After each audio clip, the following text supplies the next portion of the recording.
Question number 5 का सब question number A है।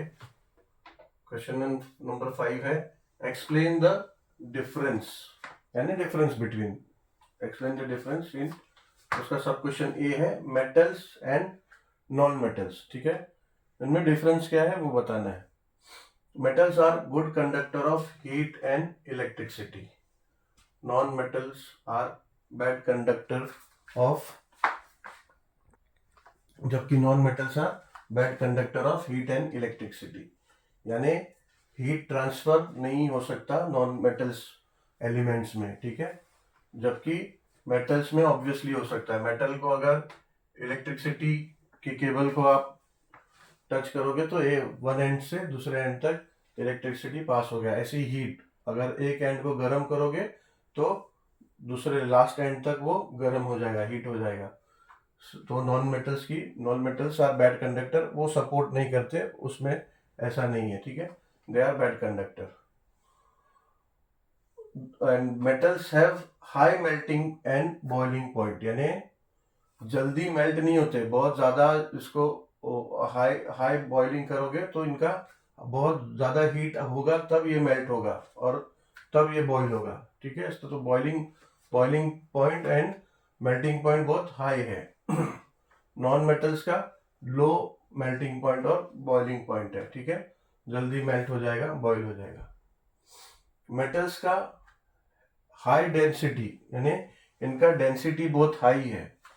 मेटल्स का डेंसिटी हाई होने की वजह से छोटा स्मॉल पीस ऑफ मेटल्स भी बहुत हैवी होता है। क्यों? क्योंकि उसका डेंसिटी बहुत हाई है। ठीक है, डेंसिटी अगर हाई होता है तो कम जगह में छोटा चीज भी कवर हो जाता है। कम एरिया में बड़ा बड़ा चीज, सॉरी आई मीन छोटे से एरिया में भी छोटा चीज उसका कवर हो जाएगा। ठीक है, यानी अभी एक छोटा सा स्पेस है, वो स्पेस में बहुत हाई अमाउंट ऑफ आप लाइट वेटेड कोई चीज है वो रखोगे तो उसमें नहीं आ पाएगा।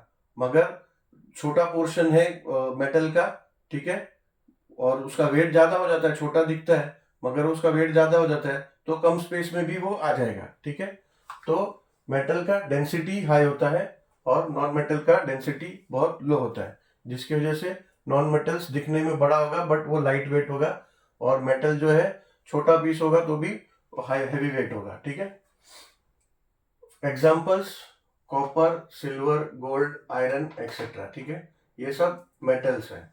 एंड नॉन मेटल्स ऐसे एलिमेंट्स हैं, non metals oxygen, sulphur, chlorine and etcetera बहुत है। ठीक है, तो ये हो गया difference between metals and non metals.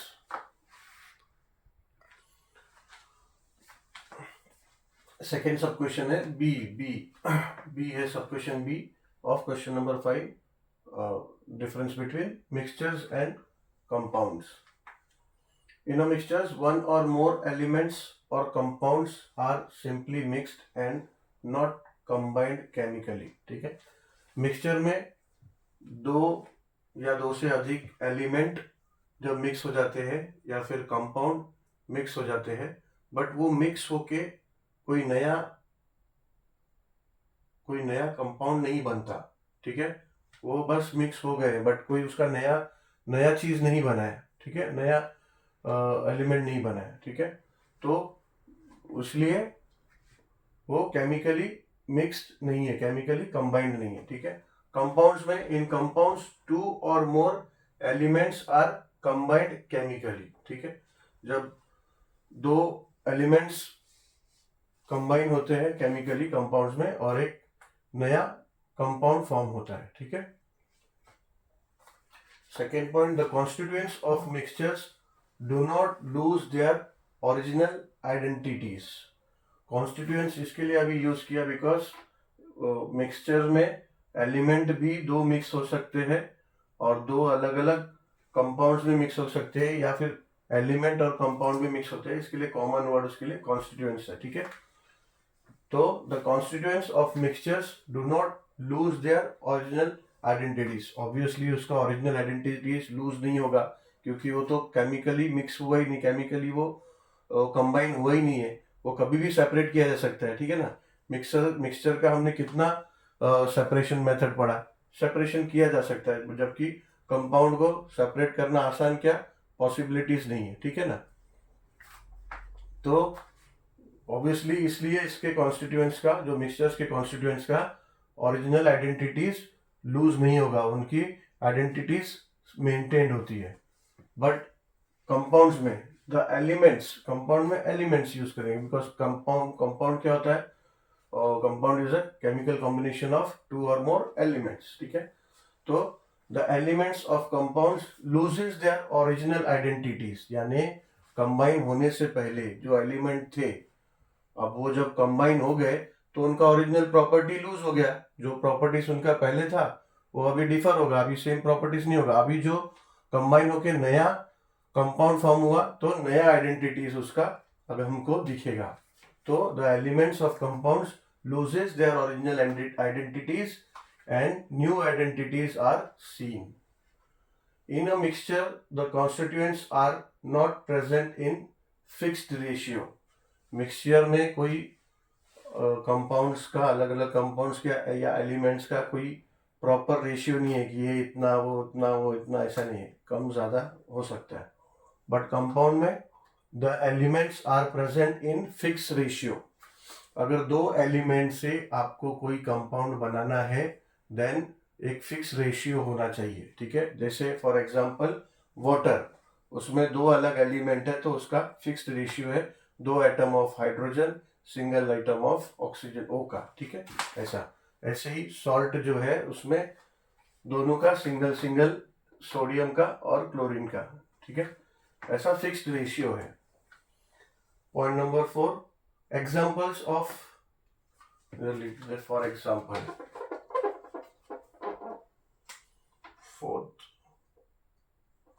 for example,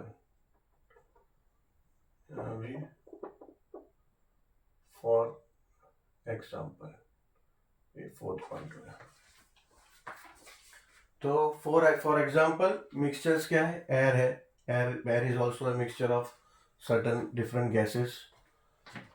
soft drinks आप जो पीते हो उसमें कई इंग्रेडिएंट्स है, प्लस उसमें भी कार्बन डाइऑक्साइड भी यूज होता है। जब आप बॉटल खोलो तो वो CO2 बाहर आने की कोशिश करता है, ठीक है। जूसेस जो बनाते हैं हम लोग, तो वो जूसेस में कई इंग्रेडिएंट यूज होता है, बट वो प्रॉपरली सोल्यूबल होता नहीं, प्रॉपरली वो कंबाइन होता नहीं है, ठीक है। ऐसे ही कंपाउंड्स में for example salt, NaCl, molecular formula भी लिखा है उसका, ठीक है। वाटर H2O, यानी मॉलिक्यूलर फार्मूला इसलिए लिखा है कि कंपाउंड है तो समझ में आएगा कि दो एलिमेंट का कंपाउंड है। वाटर, उसका मॉलिक्यूलर फार्मूला है H2O, carbon dioxide CO2 etcetera, ठीक है। सब क्वेश्चन सी है, क्वेश्चन नंबर 5 का, difference between atoms and molecules, ठीक है। एटम्स क्या है, atoms is the smallest particle of matter, यानी कोई भी मैटर या फिर लेट्स से सब्सटेंस, तो सब्सटेंस या मैटर है उसका सबसे स्मॉलेस्ट पार्टिकल क्या है, atoms. And molecules are formed by combination of 2 और मोर एटम्स, ठीक है। दो से ज्यादा एटम्स कंबाइन होते हैं, तो कंबाइन होने के बाद मॉलिक्यूल फॉर्म होता है। Atoms can not be divided, ठीक है, ये हमने ऑलरेडी किया है। वो इतना टाइनी होता है कि इट कांट बी डिवाइडेड, ठीक है, इसीलिए उसका नाम एटम है, because the word atom stands as undivisable in Greek language, ठीक है। Molecules can be divided into atoms. Molecule किससे बना, एटम से बना है, तो ऑब्वियसली मॉलिक्यूल्स को आप एटम्स में डिवाइड कर सकते हो। Atoms can not exist by itself, but molecules can exist by itself. अभी एटम क्या है, एटम एक टाइनी पार्टिकल है, ठीक है। वो एग्जिस्ट अपने आप से एग्जिस्ट नहीं करता, जबकि मॉलिक्यूल क्या है, कैन एग्जिस्ट बाय इटसेल्फ। दो डिफरेंट एटम्स होगा तो भी कंबाइन होके वो मॉलिक्यूल बन जाते, वो अपना दो मॉलिक्यूल्स अगर उसका एटम डिफरेंट टाइप का है तो भी वो दो मॉलिक्यूल्स कंबाइन होके एक कंपाउंड फॉर्म हो जाता है, ठीक है। टू और मोर एटम्स फॉर्म्स अ मॉलिक्यूल्स, दो या फिर दो से ज्यादा एटम्स होगा तो मॉलिक्यूल फॉर्म होता है, जबकि मॉलिक्यूल फॉर्म्स कंपाउंड्स, ठीक है, मॉलिक्यूल फॉर्म्स कंपाउंड्स।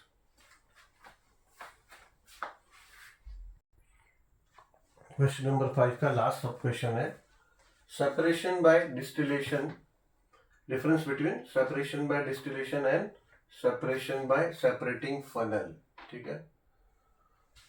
हम लोगों ने जब चैप्टर का एक्सप्लेनेशन किया तब देखा सेपरेशन बाय डिस्टिलेशन क्या होता है।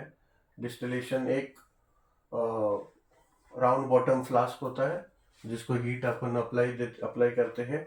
हीट होने की वजह से सॉल्ट और बेसिकली एग्जांपल में सॉल्ट और वाटर का मिक्सचर है, उसमें फिर क्या होता है जब उसको फ्लास्क को हम लोग हीट अप्लाई करते हैं देन वाटर इवोपोरेट्स, वेपराइजेशन होता है, वाटर इवोपोरेट्स होता है और वो फ्लास्क के बॉटम में सॉल्ट रिमेनिंग हो जाता है, सॉल्ट बच जाता है, ठीक है। But separation by separating funnel हमने देखा, और सेपरेटिंग फनल में क्या होता है, एक तो ऊपर से इनलेट है और नीचे से आउटलेट है, बट आउटलेट के पास एक कॉक है, ठीक है, और उसमें दो लिक्विड होता है, तो जो अच्छी तरह से मिक्स नहीं हो पाते हैं, मगर मिक्स्ड है, पूरी तरह से एकदम कंबाइन नहीं हो पाते हैं, तो उनको अलग किया जा सकता है। उसमें कैसा दो लेयर बनता है दो लिक्विड का, तो वो थोड़ी देर के लिए आप उसको पोर करके फनल के अंदर पोर करके आप ऐसा होल्ड करो कुछ देर के लिए, दोनों लिक्विड सेटल हो जाती है, देन जो लोअर लेवल का लिक्विड है कॉक खोल के आप सेपरेट कर सकते हो, लोअर लिक्विड को एक बीकर में ले सकते हो, एक कंटेनर में, बाद में वो अगर खत्म हो जाता है तो जब तक अपर वाला लिक्विड नहीं आता तब तक आप उसको ओपन रखो, जैसे ही अपर लिक्विड आने लगे उसको कॉक को बंद कर दो और फिर बाद में दूसरा बीकर लेके ऊपर वाला लिक्विड कलेक्ट कर लेते हो, ठीक है। तो सेपरेशन बाय सेपरेटिंग फनल में क्या होता है, this method is used for separation of immiscible liquids, जो लिक्विड्स मिक्स नहीं हुए, इमिसिबल लिक्विड्स, ठीक है, तो जो अच्छी तरह से मिक्स नहीं हुए बट मिक्सचर हो गया है दोनों का, तो उसको आप सेपरेट करने के लिए सेपरेटिंग फनल यूज करते हो। और सेपरेशन बाय डिस्टिलेशन हम लोग हीट अप्लाई करके वाटर को इवेपोरेट कर लेते हैं, और जो भी उसमें सॉलिड, सिर्फ सॉल्ट ही नहीं और भी कुछ सॉलिड पार्टिकल्स है छोटा छोटा, तो वो भी सेटल हो सकता है, ठीक है। Then heat is use during this method, distillation process में मेथड में हीट अप्लाई करना होता है, हीट से होता है काम। सेपरेटिंग फनल में heat is not required, so heat is not use during this method, ठीक है। तो क्वेश्चन नंबर 5 में 4 डिफरेंस थे, वो हो गया। अभी क्वेश्चन नंबर 6 की तरफ बढ़ते हैं हम लोग। We'll end this session, this video with question number 5, and then we'll discuss the question number 6 in the next video, next session. Chalo, thank you very much for watching this video.